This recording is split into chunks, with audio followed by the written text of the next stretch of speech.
Tak ada kebangkrutan yang paling mendera jiwa, kecuali kita tak mampu mengolah harta sendiri. Tak ada kesedihan yang paling mengharu biru, kecuali kita tak memiliki lagi harga diri. Perhatikanlah di sekitar kita, betapa harta dan jati diri sedikit demi sedikit digerus oleh derasnya arus duniawi. Hidup seakan tak ada pilihan, kecuali harta atau mati.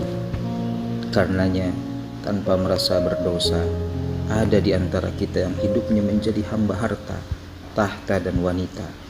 Mata hati telah buta. Keserakahan telah membius diri seperti binatang lapar yang siap menerkam binatang lainnya.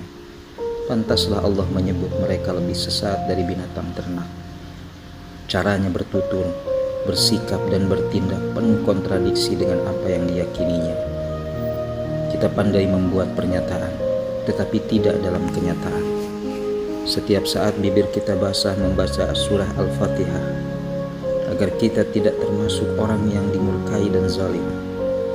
Tetapi perilaku kita seakan menentang apa yang kita ucapkan itu. Lantas di manakah sholat kita? Ketika Rasulullah diminta nasihat, beliau bersabda jangan marah. Namun anehnya ada di antara kita yang menampakkan wajah penuh marah, dendam dan beringas.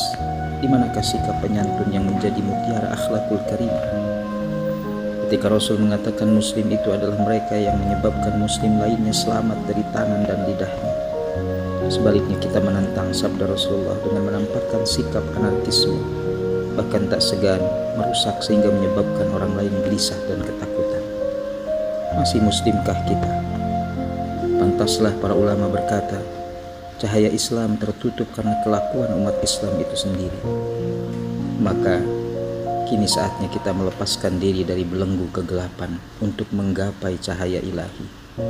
Inilah makna hakiki dari hijrah, mutiara akhlak yang harus dimiliki setiap pribadi muslim. Hijrah yang berarti meninggalkan, berpindah atau berubah adalah perbendaharaan umat yang paling berbinar. Hijrah adalah semangat perubahan yang tak kenal henti.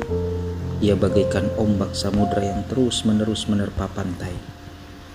Hijrah adalah etos kerja untuk meraih cita-cita dan kedudukan mulia. Hijrah adalah pedang kelewang yang akan menebas segala kegelapan, kebodohan, kemiskinan dan kebatilan.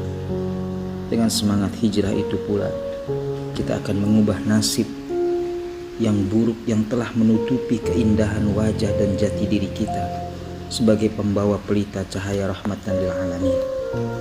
Karena kita sadar bahwasanya Allah tidak akan mengubah keadaan satu kaum kecuali kaum itu sendiri yang mengubah nasibnya sendiri. Akan tetapi hijrah tidaklah berdiri sendiri.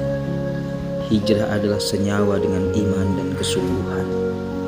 Allah Subhanahu wa taala berfirman dalam Al-Qur'an surat Taubah ayat 20. Orang-orang yang beriman dan berhijrah serta berjihad di jalan Allah dengan harta, benda dan diri mereka adalah lebih tinggi derajatnya di sisi Allah, dan itulah orang-orang yang mendapatkan kemenangan. Iman, hijrah dan jihad adalah rumus sukses untuk meraih tujuan. Namun bagaimana kita akan mencapai tujuan kalau kita tidak tahu jalan kemana harus pergi? Maka kenalilah jalan, raihlah kemenangan. Selamat berhijrah.